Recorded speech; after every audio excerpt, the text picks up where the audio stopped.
Afternoon. It's Wednesday, the 1st of April 2020, just after 1 o'clock. Welcome to UK Column News. Your host today, Mike Robinson.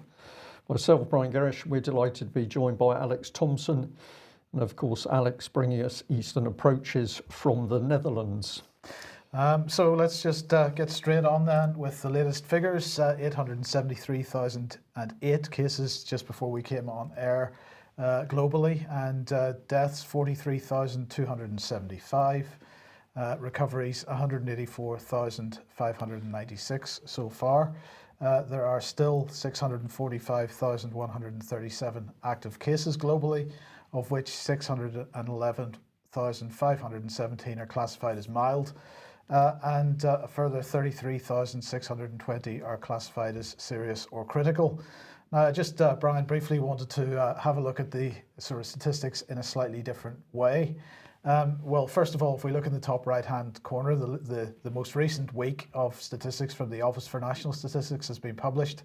And so as we can see, in the UK, mortality in that week was pretty much on the average for the previous 5 years. So nothing to see here in the UK, apparently.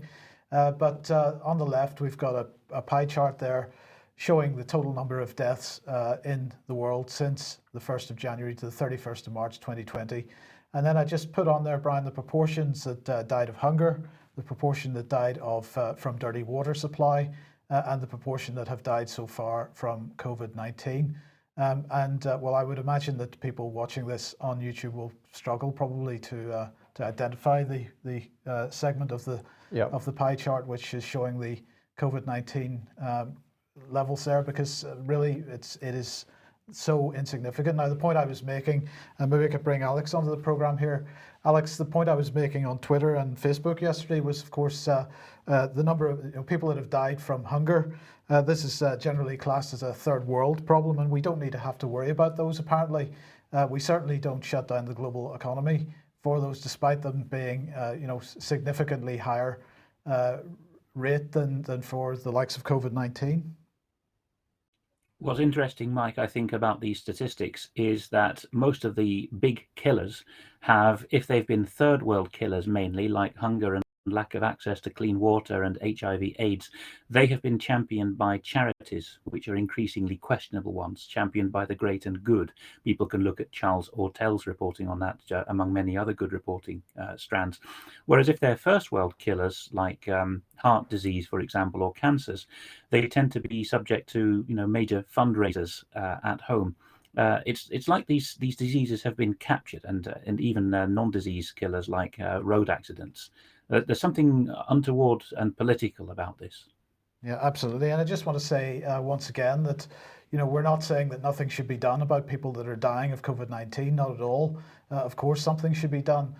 We're really questioning whether the response to this is proportionate. And in fact, I'm saying it's disproportionate. And the consequences of shutting down the global economy are going to be much worse and much longer lasting. And in fact, the consequences of the kinds of quite draconian political legislation and so on are going to be longer lasting and much worse in the long term. Now, Alex, a number of other people seeming to have a similar view, and Dr. Bakti, this is German doctor, is that right?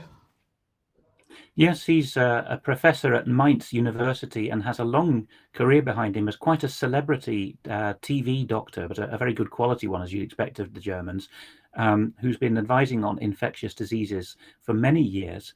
And since he became one of the official dissidents who was covered in the Off Guardian reporting last week, he's seen fit to issue an open letter to Chancellor Merkel with 5 burning questions in it. People who speak German, and I expect this will probably be subtitled or translated in text or something in the fullness of time, but those who speak German can look it up on his own YouTube channel, which I think he's restored or even created for this event. And his 5 questions are quite simple ones, really, and they're all about the processing of numbers, which is key to this. Statistics, the difference between those who have the infection of the novel coronavirus and those who have symptoms, who suffer from it. The risk level, are intensive care units more burdened by this than by other outbreaks? The spread, is Germany planning to do any random sampling of the population? i.e. mass testing or random testing at least, the mortality levels, is Germany following other countries down the wrong path of uncritically putting COVID-19 on death certificates without any certainty as to whether that was dying of COVID, not just with? And finally, why are there wrong-headed comparisons between Germany and the affected area of northern Italy, which is an area second only to Wuhan, China, for industrial pollution? All very important medical statistical questions, which I doubt that the Chancellor's office has any answers to. I see, meanwhile, that the Germans are also starting to report that the number of tests of people for COVID is being falsely reported in some German official channels as the number of cases. Absolutely, and I mean this point about uncritically stating that COVID-19 on death certificates, we know that this is going on in the United Kingdom now as well. Yeah. And just remind everybody that the Italian health ministry has recently stated that when they went back and reviewed their death certificates, they discovered that only 12% of those could have been classified as people that had actually died as a result of the infection itself, and the others had all died of their pre-existing underlying health conditions. Yeah. Well, let's turn straight to the BBC, because of course the BBC, £4 billion worth of what many call a propaganda machine, but the BBC loving it at the moment because of course there's so much death going on. This was a shot of the web page earlier this morning, and I couldn't help but notice this little one here, which was a subheading which said, "Why figures are an exact science." Now, before we get on to that, and of course the BBC has been pushing all these figures. Can I just clarify, an inexact science? Sorry, inexact science. And before we move on to that, I also noticed this headline here, which I think is unbelievably dangerous, but it says UK considers virus tracing app to ease lockdown. We're not going to cover that on today's news, but it was something that caught my eye. So the BBC has suddenly started to say, oh, well, figures may be inexact, but of course the BBC has been pumping out figures as automatically being exact. But we're making policy decisions based on these figures. So. Indeed. So this is just one example of suspect statistics. Cabinet Minister Michael Gove said on Sunday that the UK had met its target for this stage of the coronavirus response with 10,000 tests done that day, but Public Health England later released figures showing that just over 8,000 tests have been done in the previous 24 hours, source the Evening Standard. So we are seeing everywhere that the statistics thrown at the population locking us into our homes are suspect, skewed or downright false. But of course the BBC has been the main propaganda channel spewing out these statistics. Now, I was just fascinated to see that even the New York Times, and we've got a gentleman called Alex Berenson and a Laura Ingram from Fox News, have picked up on the fact that the statistics which had come from Neil Ferguson at Imperial College, he was the man who said 500,000 people were going to die. He's now revised that to 20,000, but apparently, Mike, that's because of all of the countermeasures taking effect, even though they haven't really taken effect at all, because we haven't had long enough elapsed. But many people, of course, probably quite rightly, very critical certainly of Fox News and maybe the New York Times for being a little bit excessive in their own right. But here's two of their journalists looking into what's happening in UK, looking at the advice and the figures given by Imperial College and saying this is plainly wrong. So that was very interesting. But this is just an example of how the BBC plays with us. So the title was Coronavirus Paramedic Protective Kit Only Fit for Making Sandwiches. And this was the end of the article.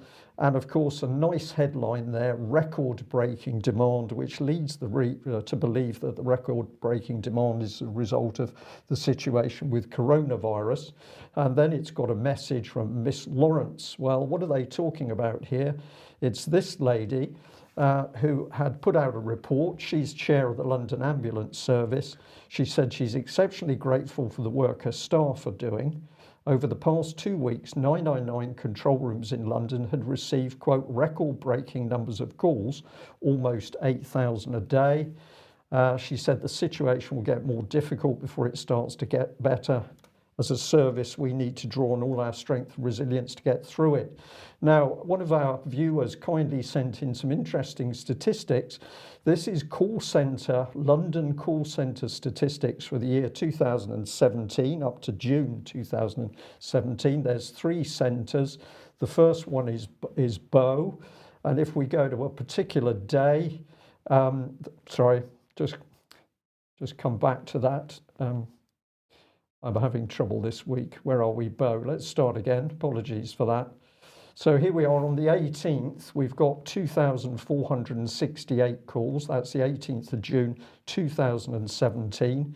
If we go to the second of the big call centres, which is Hendon, and we call up the same day, the 18th, we've got 3,718. And if we go to Lambeth call centre, these are the 3 999 call centres in London. So if we have a look at that in detail on the 18th, we got 2,339. If we total that up, we come to 8,525. And so what we can say is that there's nothing special about this, because we can show a precedent where calls were up to 8,000 a day. Now, I don't blame the lady from the ambulance service, because I think she's got enough on her plate, but she's made a claim clearly not checked by the BBC. They loved it because they could push it out claiming that it was true. And I'm just going to say that we've got other viewers really picking up on things now. This was a very astute email saying this is what I think we should be asking for in our statistics to get clarity. We should be asking that the age of the deceased is published. Was there a definitive test positive for COVID-19? Did the deceased have COVID-19 antibodies? The types of any underlying medical conditions, the prognosis for the existing medical condition, and then 6, was COVID-19A the primary cause of death, a contributing factor or not a factor?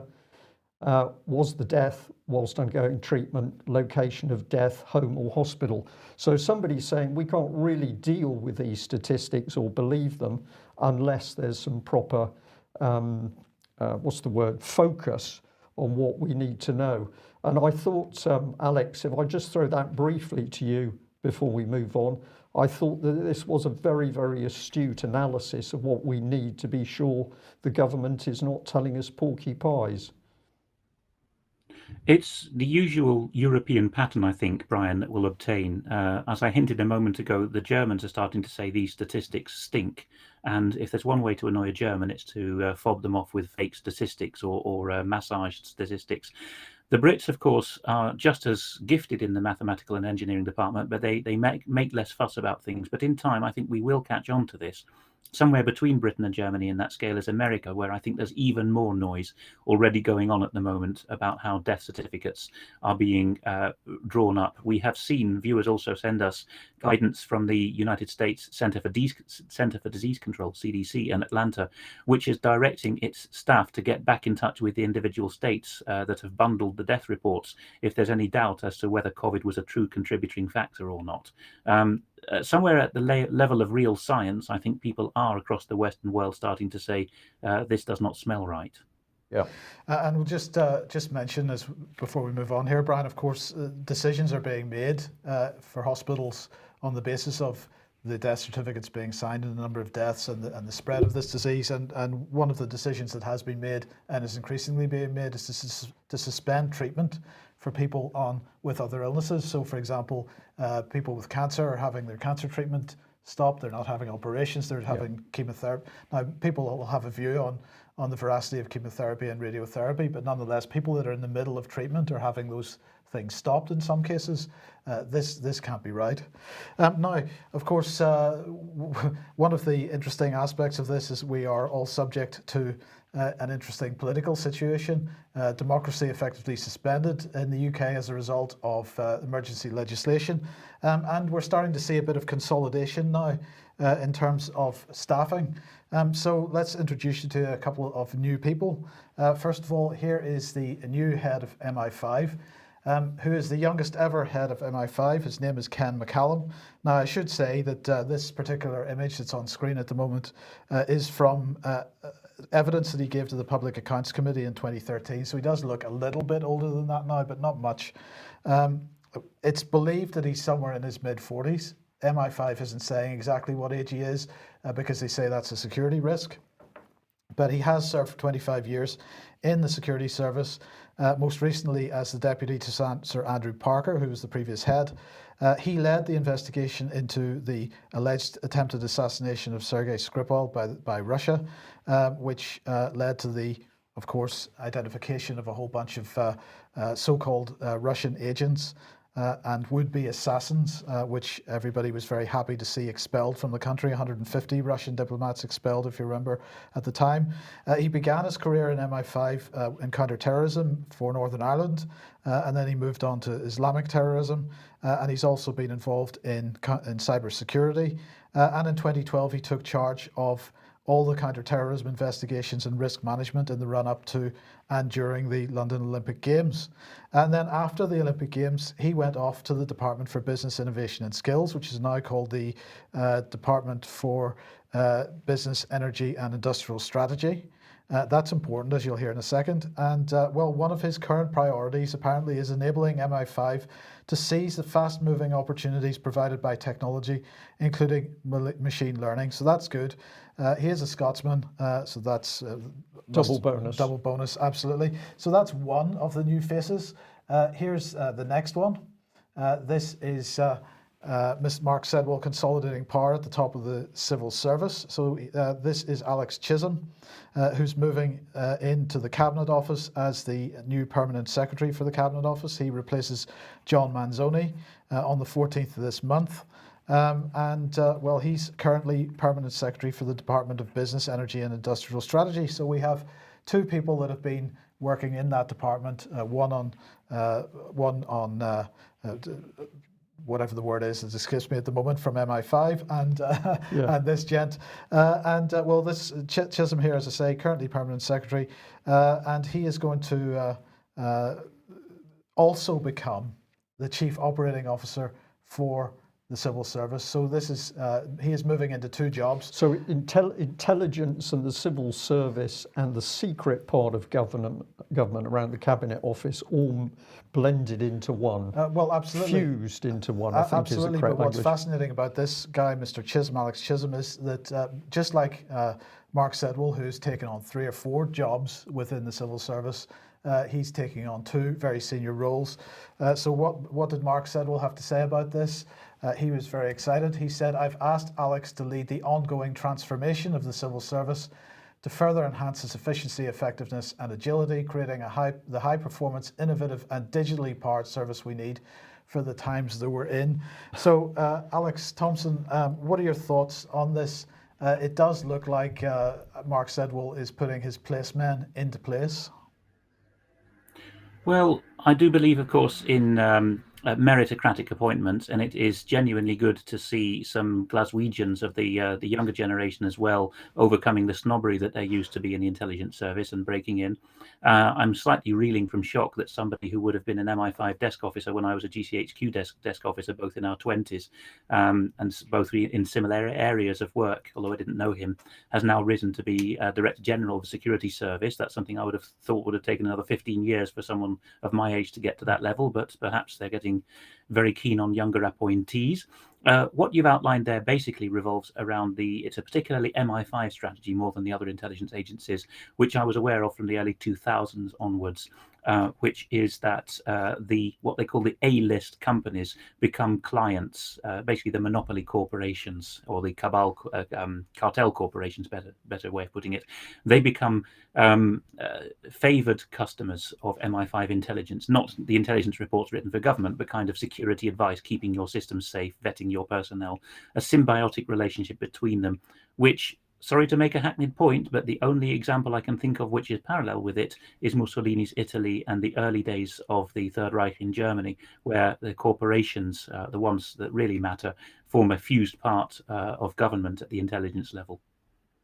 Okay, but of course the issue of emergency legislation isn't just in the UK. So the latest name on the list is Viktor Orban. Now, we have a spectrum of people watching UK columns. Some of them will say Viktor Orban is a great Christian patriot and an example for the West to follow. Others are more skeptical and say he and Putin in particular are planning their own New World Order variant and to foist it upon us. Well, we respect that range of views. There's something to be said for all of them.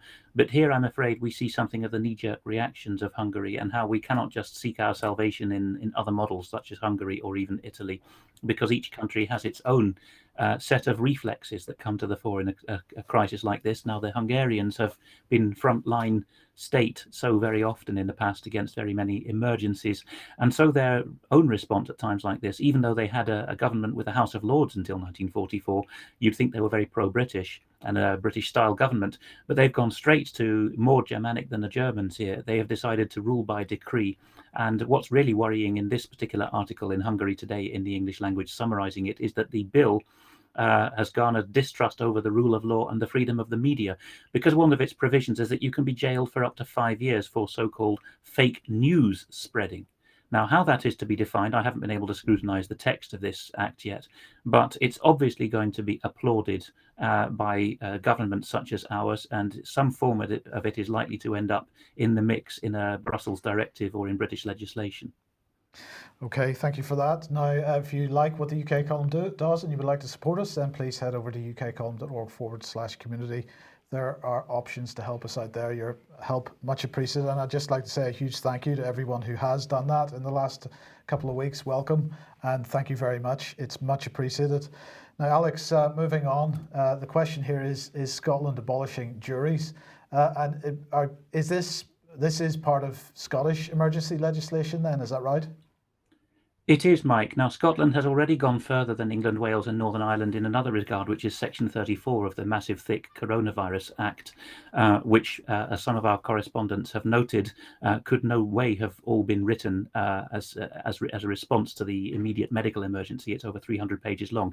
Granted, a lot of it is just legal drafting to tidy up things in the emergency, but it was clearly thought beforehand in the same way that the US Patriot Act was before 9/11.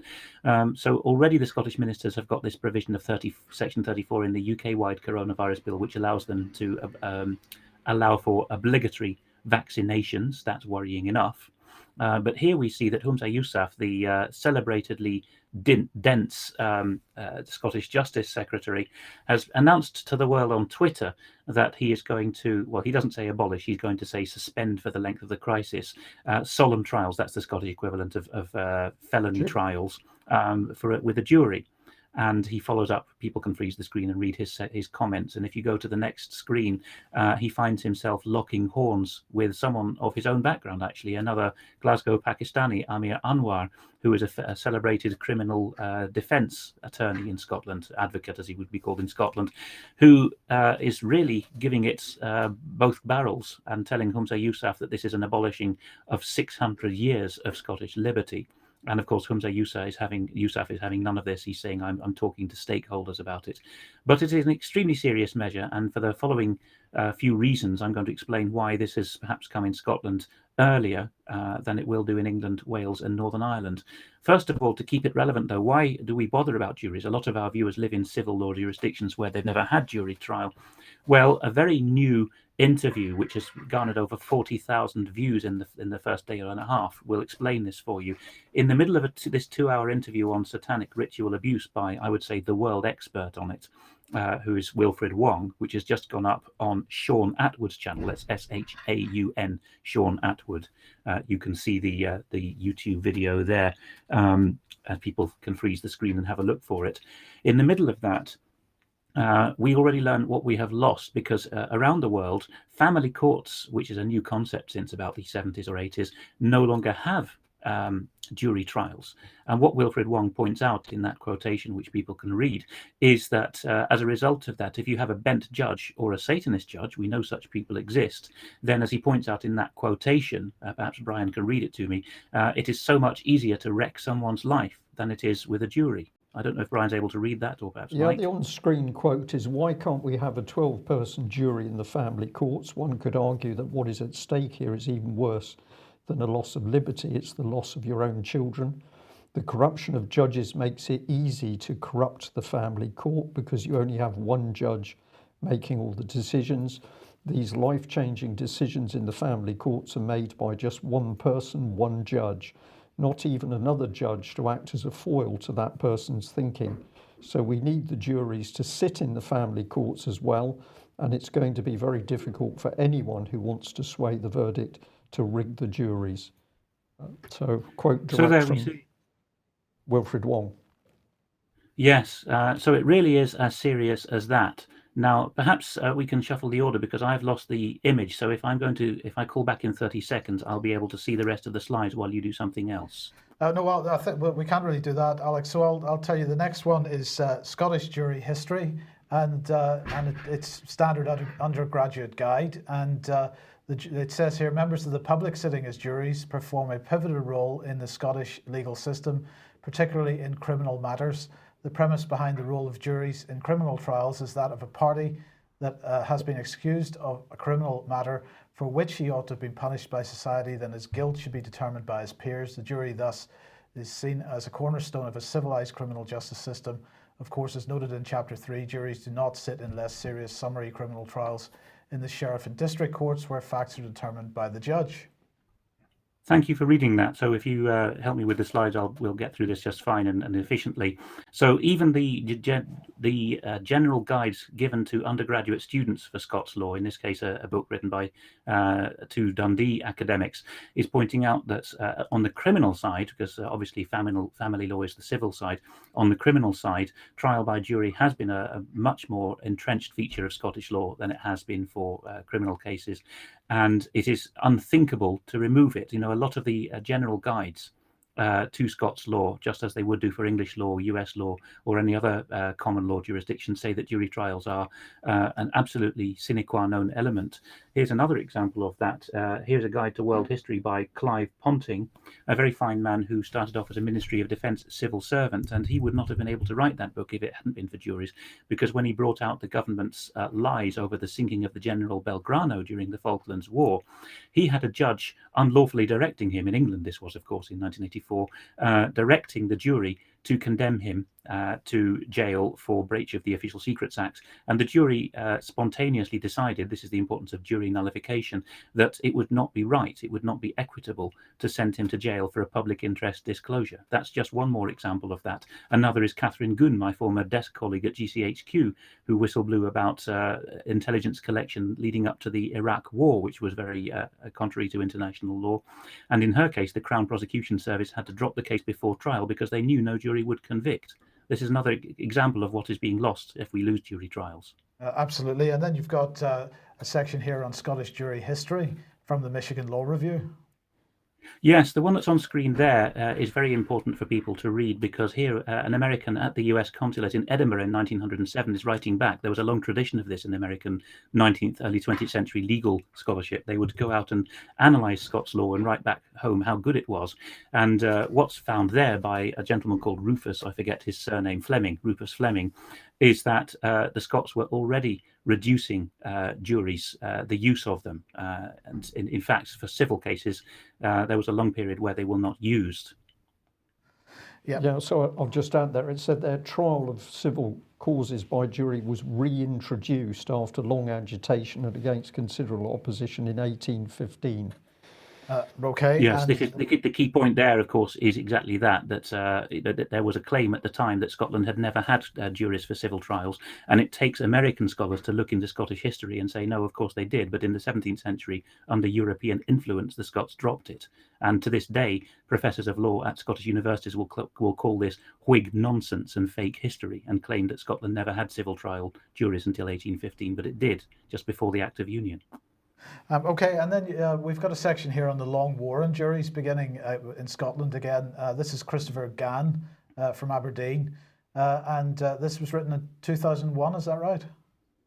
Yes, here we have a situation where an academic in Aberdeen, what's the other text on that slide, pardon me? This is conclusion, the future of juries. The Scottish jury has been a feature of the legal system for more than 600 years. There's little prospect of change in the role of the jury in Scotland, and indeed no evidence of any wish to amend the system in any fundamental way. So this is to be taken together with the next slide to see what happens as we get into the cusp of Scottish separatism, because of course in 2001 Scotland has already got its nascent parliament, it's already always had its legal system separate.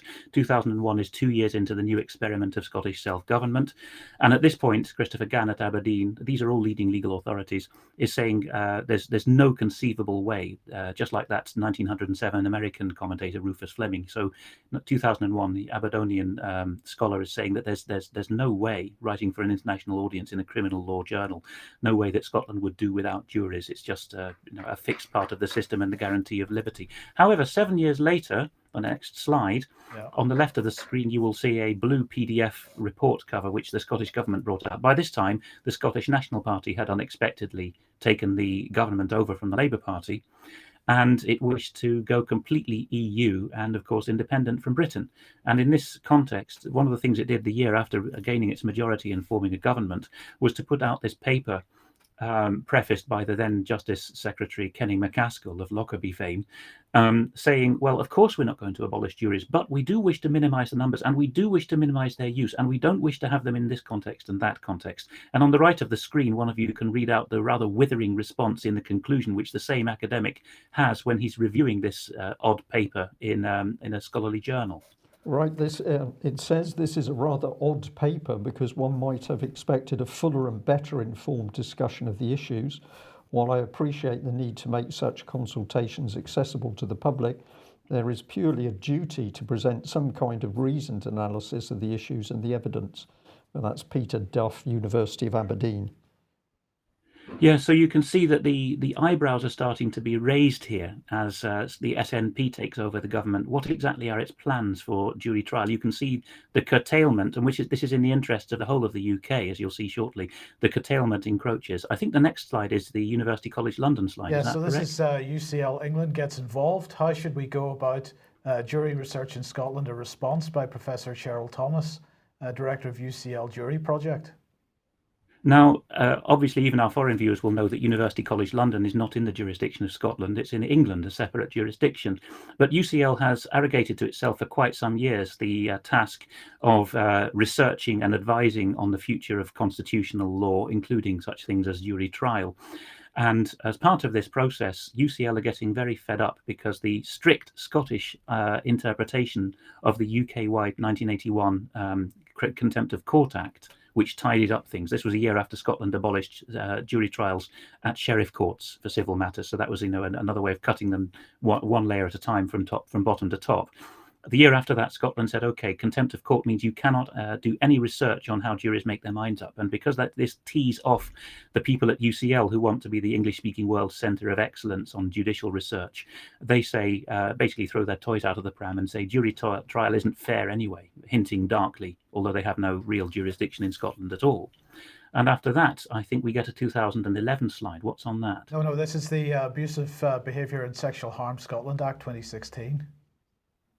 Yes, so in 2016, Scotland, for the first time, actually gives its judges, this is a codification of something that was already practiced, give them an order that they will sit with the jury and direct them in certain matters. Of course, it's emotive things like sexual crimes. Meanwhile, I found at least one paper dating from 2013 where a University of Glasgow postgraduate student wrote a thesis which was actually entitled The Inappropriateness of Juries for Rape Trials. So you can see that the idea is that the judiciary isn't there to referee anymore, and this is further advanced in Scotland than in the rest of the United Kingdom or anywhere else in the English-speaking world. The judiciary is not there to referee. The judiciary is there to ensure a fair outcome by its own principles, and juries just get in the way. And because juries have common sense ideas about whether people provoked rape or consented to sex, we can't possibly have that no, so we must call that inappropriate.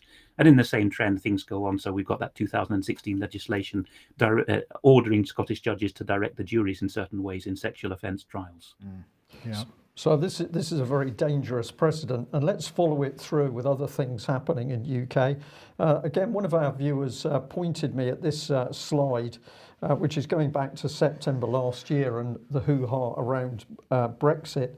But he said, isn't it interesting that we had Boris flanked by police, was criticised at the time using the police as a political tool, but now Boris's police are very good for what's happening on the streets for the COVID-19 lockdown.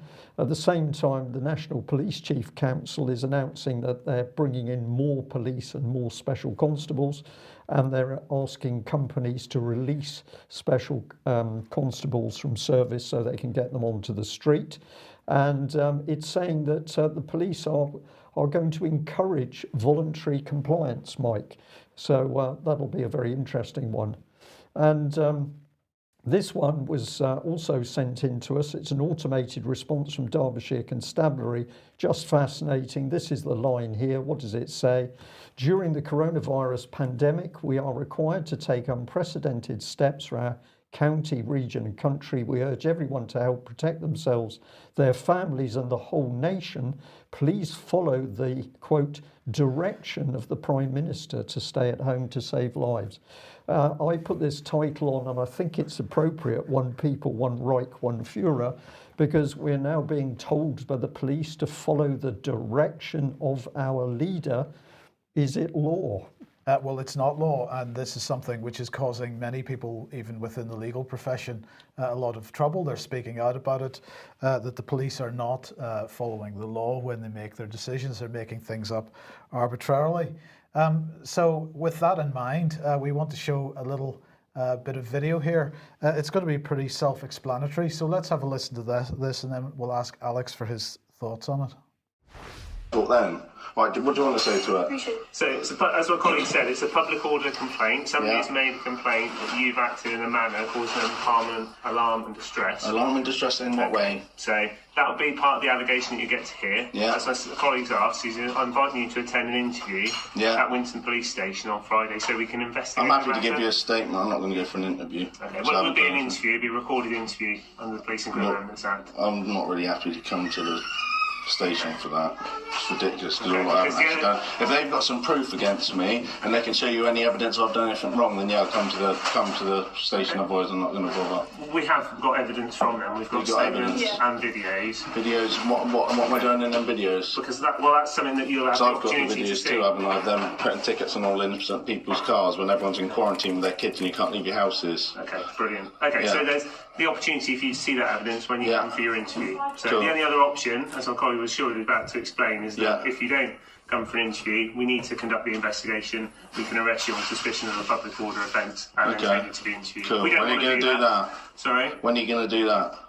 Well, I'm going to tell you when I'm going to come and arrest you. Yeah. Well, I don't intend to arrest you at the moment. No one here does. We want you to give I'm just you a the bit opportunity worried to why come there's in. 5 police officers at my door when everyone's in quarantine for me recording a traffic warden. Have you not got?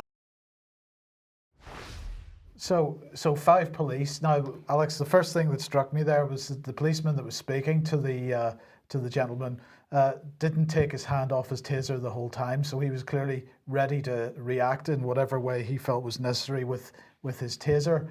But here we had 5 policemen and women at this person's door because he had apparently taken a video of a traffic warden handing out tickets to cars that were parked in the street because people were in quarantine and clearly were not supposed to leave their houses to move their cars or to buy tickets or whatever it happened to be. So this is really getting quite serious if the police are clearly acting beyond their authority in this way. Yes, of course, and that this would obviously be an example of a young and clueless policeman. You've got this sort of passive-aggressive and dare I say low-tone sort of cadences to his voice there. Clearly a new style policeman. But Broad, who's wondering what the crime is, a traffic warden is a local council-appointed supervisor of cars that goes around the world these days, issuing tickets for cars parked wrongly. So this is actually, for an official who's out ticketing the public, so that falls under administrative law, and to take footage of them doing their jobs in a public space is supposedly now causing alarm or distress, which is a phrase taken at random from the 1986 Public Order Act as amended subsequently. Okay, so let's move on then to this. Now this is an interesting little video clip. The link to that is at the bottom of the screen there if you want to go and watch it. But basically this is a lady called Catherine Whelan who was outside her flat and was confronted by these 2 gents in full gear, hazmat gear, you might describe it, or protective gear anyway, with masks and suits and so on. And what these two were doing, they were pushing letters through people's doors, claiming that a fatality had happened to a homeless man in the doorway of the block of flats, that he had been taken away, but the housing association needed to deal with this, to do a deep clean of the common areas and so on. And her point was that, in fact, although somebody was taken to hospital, he was perfectly all right. He didn't have a temperature, wasn't coughing, clearly did not have COVID-19. And as they say in the chat box, her discussion with the two guys here was absolutely brilliant. I do encourage people to go and watch it. Now, the Housing Association has now issued a statement. So let's have a look at that. We were concerned to hear that a man who was sleeping rough in one of our buildings became ill with suspected coronavirus symptoms and was taken to hospital on Thursday evening. We were initially told that the man had sadly passed away, and we acted quickly to instruct a deep clean of the building as a precaution. The reason we wrote to residents was not to create panic or spread fear, but to notify them that we had organised cleaning of the building and to ensure the safety and well-being of our residents and staff. We're very sorry that this caused distress, and we apologise unreservedly for the mistake. We've urged residents to notify us or StreetLink if they see anyone sleeping rough, so they can get the support that they need. I'm not quite sure what that means, but clearly these two people were in full gear, Brian, and this was beyond what was necessary. Well, this is the result of Project Fear, Mike, isn't it? Of course, there's instructions, there's policy being pushed down through all the organisations, including to housing authorities, and when they get these instructions, they think that it is law and they have to carry it out to the letter. So the overreaction is actually coached by what is being pushed down through from central government. Immensely dangerous, because this is, of course, what we pointed a finger at the Nazis and said, you can't get away with saying you just followed orders. But that's what these people are doing. Absolutely. You'll shoot me if I say this, but I'm surprised that polar bears came so far south, but maybe that's climate change. That's shocking. Now, the Express then today, headline, UK coronavirus body recovery teams set up to deal with COVID-19 deaths at home. So why would this be necessary? Well, it seems that people who are ill at home may not be getting the support that they need. In fact, we have been told that this applies to people in nursing homes as well. But I wanted to highlight this because here is Llynfi Surgery in Wales, and they pushed out a letter to people in their that belong to their doctor's surgery, saying, this is paraphrased slightly, but saying, in the light of the current COVID-19 pandemic crisis, you will be aware that people with significant time-limiting illnesses are at much higher risk from the illness. We would therefore like you to complete a DNA CPR form, which will mean that in a sudden deterioration in your condition, because of COVID-19 infection or disease progression, the emergency services will not be called and resuscitation attempts will not be attempted. They go on to say, completing a DNA CPR form will have a number of benefits. Your GP and, more importantly, your friends and family will know not to call 999. Scarce ambulance resources can be targeted to the young and fit. The risk of transmitting viruses to friends, family and emergency responders from CPR is very high. By having a DNA CPR form in place, you protect your family and emergency responders from this additional risk. So in other words, just die, because that's the easiest way to protect the people around you. Now, the surgery has subsequently apologised for this, and the Welsh Government has said that this was not something that was sanctioned by the Health Board or the Public Health Wales, and they say that they've also given assurances that the board is now supporting the surgery and reaching out to those patients who received the original letter and to offer compassionate and sound advice in the very best traditions of their health service. But the question is, Brian, is this something that only happened in one surgery? No, without question, it's happening in other places. We've been getting a lot of information from people, but this particular one, which we're going to put up on screen, this just came out publicly, I would say, from a very brave person, staff nurse from Birmingham. Someone please explain how relatives are being told do not attempt resuscitation is being placed on suspected or confirmed COVID-19 patients. Now we know why these people are dying, because they're doing nothing to save their lives. I don't care if the trust suspend me for putting this out there. The nation must know the truth. I'm going to put some comment on screen. This message, as I say, was shared with the wider public, not directly with the UK column, but the UK column's been told by other NHS staff that anyone being admitted to hospital with respiratory problems or even associated respiratory problems are automatically being classified as COVID-19. And on other NHS reports we're getting state that the specialist COVID-19 wards and facilities remain empty. So at the moment it seems that there's a pack of half-truths and lies being given to the UK public over the so-called coronavirus pandemic. And in the meantime, of course, there's the question of personal protective equipment for NHS staff. And well, two unions have now come out in support of people that are whistleblowing on this. So that nurse was suggesting that she might get into trouble for whistleblowing, but the union's now saying that they will offer support. So this is GMB saying they stand with NHS workers facing the sack for blowing the whistle on the government's coronavirus failings, and also the National Union of Journalists defending coronavirus whistleblowers and journalistic sources. So some support to try to prevent these people being targeted if they attempt to speak to journalists or they attempt to whistleblow. Yeah. Well, I think we're just about out of time. Alex, if you've got any last words summing up on what we've covered in the news today. To me, things are getting very, very serious because we don't even know who's running the country at the moment. These dark behind the scenes actors, close down of civil liberties, police acting in an extraordinary way. These are very dangerous times. I suppose in a limited time, all I can say is that the rot and the failure to act goes right to the top. And much as many of us don't like to criticise the Queen in her extreme old age, it was she who signed and undertook orally in the coronation oath to govern us in accordance with our laws and customs.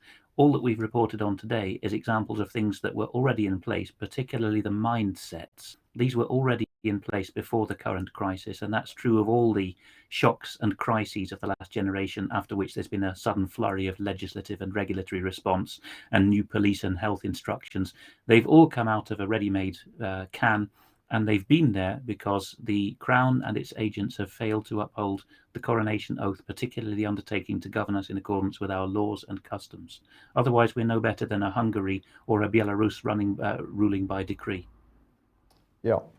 Absolutely. Well, Alex, thank you for that summing up. We have to leave it there. We'll say thank you very much to all our audience that have given us information and continue to give us information. The quality of that information is increasing dramatically, so thank you very much for that.